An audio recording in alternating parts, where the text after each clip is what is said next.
Gente, essa aqui é minha casa. Deixa eu fazer um momento de apresentação. Você tá começando mesmo? Tô mesmo. Pera ainda, gente. Meu... Então. Esse é lindo, o cachorro. Heteronormativo. Vamos se acalmar, Binho? A gente podia fazer uma brincadeira, que é você vir me entrevistar e acabar com eu te entrevistando. A gente tá aqui com o Daniel Guerra. Tudo bom, Daniel? Tudo bem, Como é que Paula? você tá? Tá freestyle, ou Esse aqui seja... é Lino, esse aqui é Paula Alice. Na verdade, Paula Alice. É, de batismo. Pouca gente sabe, conta aí pro pessoal de casa. Das redes, né? Por que isso aí? Pessoal das redes. O meu nome de batismo é Paula Alice. Mas quando alguém fala Paula Alice, não fala, né? Você tirou o ar, né? Tirei o ar. Quando é que você começou a ficar famosa? Famosa, Daniel Guerra. Você tá falando com a pessoa certa? Eu não sou famosa não, menino, gente. Famosa? Lindo, viu, H? Tá bom, então vamos mudar a pergunta. Famosa, gente. Você é uma artista você é uma multiartista, né? Então assim, eu queria saber se a frase, tem um espanhol que fala uma frase assim: todo multiartista é um multi-explorado. O que você acha dessa frase? Ai, não sei. Não sei se... Ai, menino. Não sei se eu me coloco tanto na posição de explorada, não. Acho que eu... Talvez fosse mais explorada antes de eu assumir ser um multiartista. Na verdade é porque como eu escolhi um percurso de sempre tentar empreender os projetos, eu acho que essa relação de exploração acaba ficando um pouco mais diluída, assim. Se acontece, pode ser assim, exploração pelas incansáveis horas de trabalho que não são remuneradas na altura, né? Porque isso é um problema que atinge várias pessoas dessa área, né? A gente sempre trabalha, invariavelmente, aí tá uma generalização bem possível, a gente invariavelmente trabalha mais horas do que o que a gente recebe. É o problema marxista clássico, né? Tipo, é difícil saber quando você tá trabalhando e quando você não tá trabalhando em processo criativo.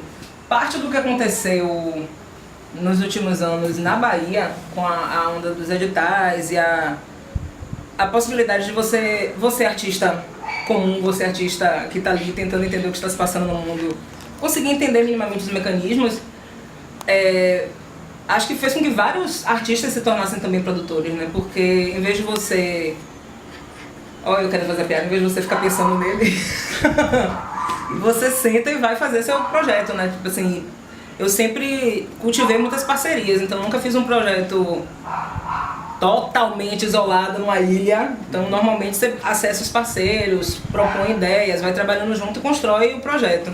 Você toma então as rédeas da sua própria carreira, assim como vários outros artistas que começam a fazer isso agora. Você acha que é uma tendência mundial, ou brasileira, ou soteropolitana? Sabe o que é? Vamos ver se ele corre. Vai correr, Binho. Joga uma bolinha. Venha, neném. Ou seja, além de se produzir e tudo mais, tem que produzir esse pequeno cachorrinho. Sabe o que é? Eu adoro bicho e eu, desde pequena, pedi cachorro à minha mãe me deu um cara, isso gerou um trauma. Sabe o que é? Não, os meios de produção estão mais acessíveis, né? As pessoas assumem isso como uma crítica, dizer, hoje em dia qualquer pessoa pode fazer um filme. Eu acho que ótimo que qualquer pessoa pode fazer um filme. Se filmes muito bons e muito ruins vão sair disso, como sempre saíram. Só que antes menos pessoas podiam errar e agora mais pessoas podem errar. Então isso é legal. Pera, gente, eu não sou repressora com os bichos. A gente precisa contra a entrevista. Que tal você ficar em cima? Não, você vai destruir as almofadas. Enquanto isso, a gente pode ver o amigo dela aqui, o principal referência. Esse é meu amigo invisível, segundo Lia Lordelo, grande amiga, Michael Jackson. Valinho. O acaso. Você não gosta muito do acaso, né, nas suas obras?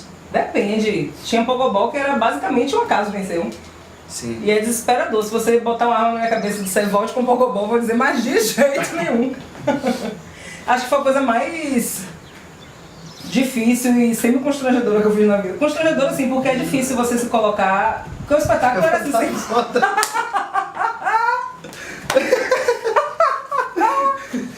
Fala sobre seu começo. Eu adoro Daniel Glauber. Fala sobre o começo! O começo! É o seguinte, pra ser intenso. É o seguinte, eu comecei quando eu tinha 11 anos de idade. contabilidade na Escola Teresa de Lisieux. E aí, meu professor era Oswaldo Rosa, e ele era um sujeito... Aqui, ó, bota aqui, intenso, e que também levava tudo bastante a sério. Então, disciplina é uma coisa com a qual eu convivo desde muito cedo. Vamos aproveitar e dar um salto. Adoro. Certo? O rizomático. Porque, mas pra que finalizar as coisas? Pra quê? Você tem uma tendência, isso é uma coisa que eu já tô me colocando enquanto crítico. Adoro. Você também tem uma coisa do humor, certo?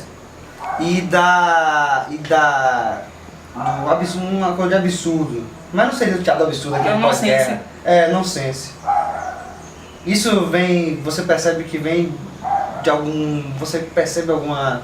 Às vezes a gente fala assim, né, no meio da nossa vida a gente fala, pô, isso aqui é recorrente. Uhum. E aí de repente a gente começa a ir lá.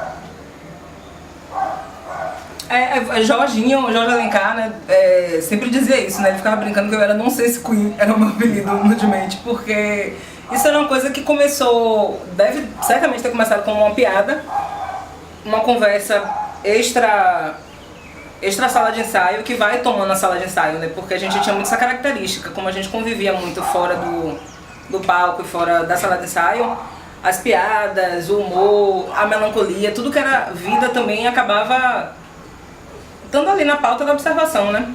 E é uma coisa que vem, é um mecanismo que vem muito natural pra mim, né? Tipo assim, uma coisa que vem com muita facilidade. As associações aparentemente desconectadas. Eu adoro. E aí foi indo, assim, até quando nas peças que são mais melancólicas, vira e mexe e acontece uma frase ou outra que eu acho que não tem o menor sentido, mas tem. Uhum. Eu queria ter uma girafa, né? Então, 3 cachorros tá bom. Sim, acho mas... que ainda tá difícil pra ter uma girafa aqui, né? Mas... Tá, tem que ser casa pra poder ter quintal. Só isso me impede. E uma árvore grande pra botar um recipiente de comida lá em cima, né? Porque eu acho que... Será que ela desce o... Desce. Ela desce o pescoço pra comer. Desce, mas ela come no alto também. Mas deve descer, né? Você já viu girafa tendo girafinha? Não. Porque sabe que eu perco tempo no YouTube fazendo isso, cai né? de uma altura imensa, né? Incrível, gente. O bebê cai. Todos seus textos têm algum bicho, né? Bicho. É engraçado. Quem foi que perguntou? Acho que foi a Gabisa, Gabriel Camões, que é jornalista. Ele disse assim, Paula, então nas suas peças, a gente tava brincando sobre isso outro dia, tem sempre um bicho, uma comida e uma cor. Eu falei, então daqui a 5 anos você vai poder chamar de linguagem. Vai virar poética. Vai virar poética, na poética de Paulo Ulisses. Mas o que é que te encanta no bicho? Tenho a menor ideia, tô fazendo terapia investigando isso.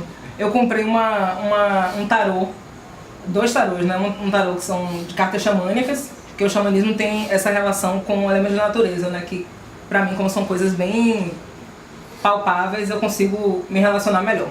E um que é sobre a energia dos animais. Então, pra mim que gosta de bicho, cada carta é acompanhada de uma história relacionando 1 ou 2 bichos. E eu tô achando tão legal, assim, tá todo dia tirando uma carta de um livro que lida com bichos dessa forma, assim, considerando a simbologia, alguma simbologia, a energia, e associando aquilo, você associa aquilo com a sua intuição, de algum jeito. Que eu tô pensando em escrever um livro só de bichos, porque eu não tenho um livro publicado, né? Eu tenho um livro infantil, mas eu queria muito escrever um livro, assim, pensando no formato livro mesmo, assim, um livro que não fosse virar peça, por exemplo. Eu não trabalho muito com com expectativas gigantescas, eu sou mais miudinha, assim, realmente, não... E nessa miudez não tem uma expectativa imensa de miudez? Tem, mas é minha, tipo assim, eu lido bem com a minha expectativa. A expectativa dos outros eu tenho muita dificuldade. Tipo, uma peça tem que ser assim. Uhum. Pra mim é difícil, porque eu fui criada de outra forma, então... Não fui criada com essa expectativa do que a peça tinha que ser. Eu fui criada com a expectativa que a gente criava pra peça. E aí a gente vai encontrar pares, pessoas que estão ali vibrando junto e pessoas que vão odiar aquilo pra sempre. Paciência. É isso. Dilma, né? Sofreu esse impeachment brutal, tipo... É isso, as coisas não acontecem como a gente espera. Você tinha alguma esperança nesse processo do impeachment? De Dilma? É a última que morre, né? Eu escrevo pra criança, a esperança está sempre lá. Eu pensei assim, eu assisti quase toda... As 13 horas que ela deu de depoimento, eu assisti quase tudo. Uma hora que eu tive que sair pra resolver um problema na rua e voltei. E passei um dia horrível, porque você vai assimilando aquela energia, aquele terror, né? Enfim, já que a gente tocou nesse assunto, eu queria saber o que é política dentro do seu trabalho ou o que você entende de política na arte. A gente discutia muito isso no De Mente tinha esse chavão, assim, que forma é conteúdo. Então, não é do De Mente isso, mas era uma coisa que a gente discutia muito, né? Quando você... a gente tinha um olhar politizado para as artes, então quando a gente posicionava a mulher de uma certa forma, homem de uma certa forma, quando a gente topava falar sobre coisas do universo queer, por exemplo, que hoje estão super na pauta, isso em 1998, a gente tinha um entendimento de que a gente estava assumindo uma postura política em relação a esses assuntos, mas sem necessariamente a gente dar o grito político, até porque a gente... O grito político, assim, na dramaturgia direta, sabe? Que também está se usando muito hoje em dia, tipo, de deixar isso no texto. Não era muito a pegada da gente, mas... E a gente trabalhava com humor, então uma coisa que era muito cara era ironia. E ironia é uma faca de dois gumes, né? Porque demanda recepção, demanda que aquilo seja lido e aceito também por quem está dialogando como ironia, senão se perde. Vira nada, assim, perde força. Paula Alice. Oi, Guerra. Pode o teatro mudar o mundo? Depende de onde você nasça, porque o teatro mudou meu mundo, serve? Quando a pequena Poca, aos 11 anos de idade, não, mudou o meu, agora não sei se pode mudar o mundo é tanta coisa. Tem lugar do Brasil que não tem luz elétrica, ainda, 2016. Então é claro que o teatro não muda o mundo, assim, tem muita gente que nunca viu uma peça, mas eu espero que, sei lá, por alguma experiência artística, a pessoa possa passar, assim, porque eu acho que as experiências artísticas, de modo geral, são muito transformadoras, né? Às vezes o que dá cansaço na gente na representação não é nem a representação em si, é a representação que é óbvia, ou que se pretende a política, sendo que, até no cruzamento do que é político ou não em arte, tudo é político, até a arte que se pretende a política. Ela é uma política. Ela é uma política, então é difícil também não relacionar.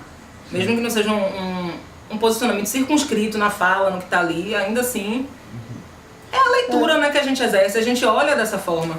Ninguém nunca pensa em fazer, por exemplo, uma peça naturalista para as crianças. Né? É o contrário, tipo assim, é tudo tão excessivo, é tudo tão figurado, tudo tão do universo, da imaginação, que você acaba que quando você investe numa coisa bem menos, você vira experimental. Então se você fizer uma peça super realista, classicona para crianças, é capaz de você ser considerado vanguardista, não é louco isso? É. De tanto que é um universo saturado, assim, da informação das cores, da informação das músicas, da informação da dança. Como se a criança não pudesse também compreender melancolia, tristeza. Sim. É como se a cabeça da criança fosse uma viagem de LSD eterna. É uma loucura isso. Eu acho uma loucura, porque você parece que não trabalha com o que é comum da experiência humana da criança. As crianças sofrem, elas têm dores e angústias, inclusive numa potência absurdamente maior que a nossa, porque elas não passaram, elas ainda estão em processo de socialização, então elas estão em processo de entendimento do que é essa própria angústia no corpo delas. Nós estamos cruzando... Você também tá lendo Mulheres Correm com Lobos? Não, eu tenho um pouco de impaciência com esse livro, mas... Por quê? Puro preconceito. Eu vou atravessar esse preconceito e vou ler, porque eu acho que quem tá errada sou eu. Os sinais que você envia para o mundo externo talvez estejam chamando uma atenção indesejada. Observe a forma pela qual você está se comunicando com o mundo e oriente-se no sentido de atrair somente o tipo de pessoas e de experiências com as quais você deseja realmente conviver dentro do seu espaço sagrado. Isso está me dizendo sobre isso aqui agora. Agora eu gostaria que você olhasse para a lente da verdade e dissesse uma mensagem para quem está lá do outro lado. Rapaz, eu vou lançar uma reflexão que eu tenho feito, que é o seguinte: eu tenho pensado muito até a partir das coisas que eu já fiz criando, né, escrevendo, dirigindo, produzindo, e as coisas que eu tenho visto aqui em Salvador, e pensando muito nessa relação do nosso tempo com o tempo, porque de modo geral eu acho que os processos criativos estão cada vez mais curtos. Isso reflete também uma necessidade minha, assim, do momento de agora, que é melhorar a relação com o tempo. Principalmente no sentido da pressa. Eu acho que de modo geral as coisas me parecem que estrearam cedo. Assim, as coisas que eu fiz parece que estrearam antes do tempo, poderiam ter demorado um pouquinho para amadurecer, ou poderiam ter ficado mais tempo em cartaz para amadurecer. Esse tempo de amadurecer, que não é cronológico, né, um tempo de processo mesmo, ele tem... Eu tenho sentido que ele está sempre suprimido. Aí eu tenho tentado pensar sobre isso e... Sei lá, acho que um próximo trabalho que eu queira assinar, assim, texto, direção, uma coisa que seja autoral, né, perto do que a gente chama de autoral, eu queria muito que eu conseguisse fazer com o tempo, assim, talvez começar antes de qualquer captação de recurso, fazer de outro jeito. Sim.